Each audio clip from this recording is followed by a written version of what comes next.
আসসালামু আলাইকুম।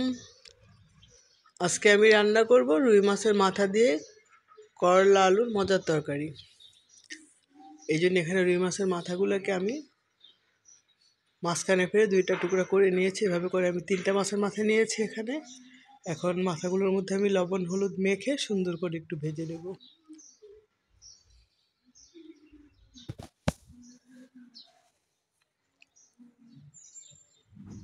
মাথাগুলো সুন্দরভাবে ভেজে নিতে হবে আমার এখানে।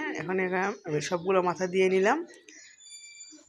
এক পিঠ যখন ভাজা হয়ে যাবে, এখন আমি সুন্দর করে সবগুলো উল্টিয়ে দেব।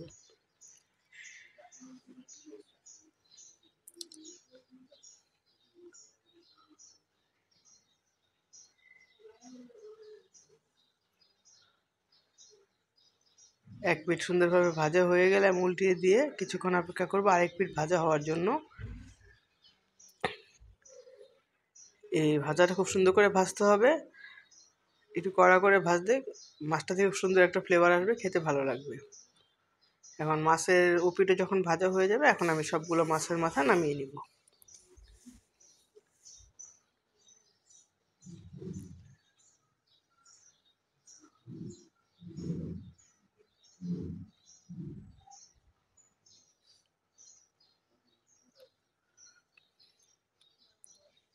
একে একে সবগুলো মাছের মাথা আমি নামিয়ে নিলাম।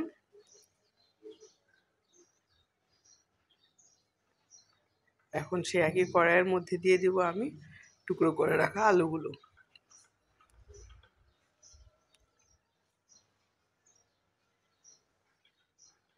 এখন এই তেলের মধ্যে আমি আলুগুলো ভেজে উঠাবো। এখন আলুর মধ্যে আমি দিয়ে দিব স্বাদ মতো লবণ আর হলুদ গুঁড়া।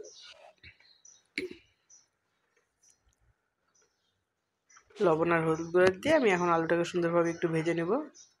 আমি একটু নেড়ে দিচ্ছি, সব মশলা যাতে সব জায়গায় সুন্দরভাবে মিশে যায়। এখন এটাকে আমি ঢেকে রান্না করব কিছুক্ষণ।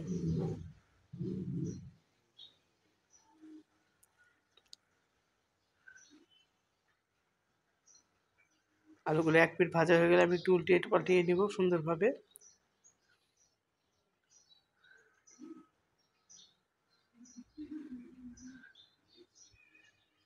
আলুগুলো যখন খুব সুন্দরভাবে ভাজা হয়ে যাবে, এখন আমি আলুগুলোকে এক সাইডে নামিয়ে রাখবো।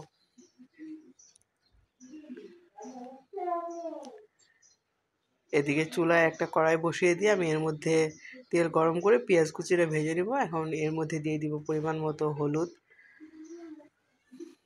আমি এখানে 1.5 চা চামচ পরিমাণ হলুদ দিয়েছি। 2 চা চামচ পরিমাণ দিব আমি মরিচ গুঁড়া।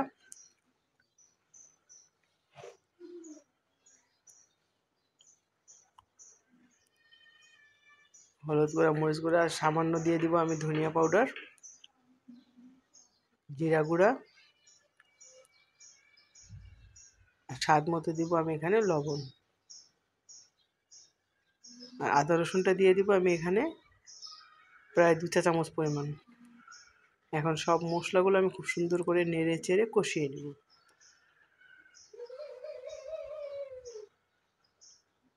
মশলাটা খুব ভালো করে কষাতে হবে। মশলাটা কষানো হয়ে গেলে এর মধ্যে সামান্য পরিমাণ পানি দিয়ে আমি আর ভালো করে একটু কষিয়ে নেব, মশলার কাঁচা গন্ধটা যাতে না থাকে।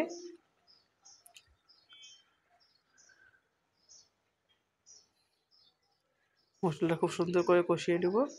মশলাটা কষানো হয়ে গেলে এর মধ্যে আগে থেকে ভেজে রাখা আলুগুলো আমি এখন এখানে দিয়ে নেব। আলুগুলো এখন ভালো করে মশলার সাথে আমি একটু মিশিয়ে নিব। আলুগুলো এভাবে ভাজতে ভাজতে যখন ভাজা ভাজা হয়ে যাবে, এর মধ্যে আমি পরিমাণ মতো পানি দিয়ে দেব। পরিমাণ মতো পানি দিয়ে আমি কিছুক্ষণ রান্না করবো এটাকে।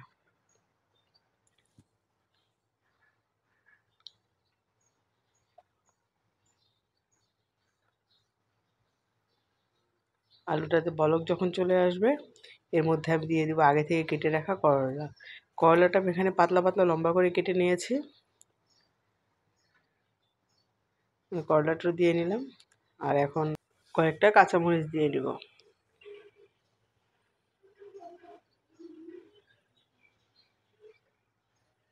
এখন আগে থেকে ভেজে রাখা মাছগুলো এখানে আমি এখন দিয়ে নিব। মাছটা দিয়ে আমি সব দিকে সুন্দরভাবে ছড়িয়ে দেবো। এখন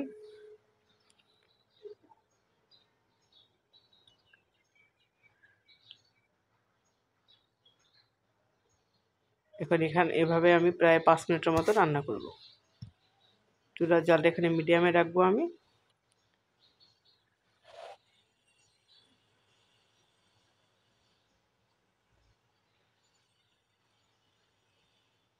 এখন ঢাকনা দিয়ে প্রায় আমি 5 মিনিট রান্না করবো এটাকে।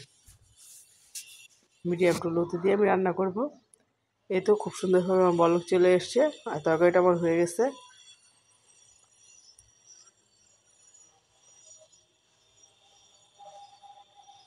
এখন উপরে থেকে কিছু জিরা গুঁড়া আর পেঁয়াজ বেরেস্তা দিয়ে আমি তরকারিটাকে নামিয়ে নেব।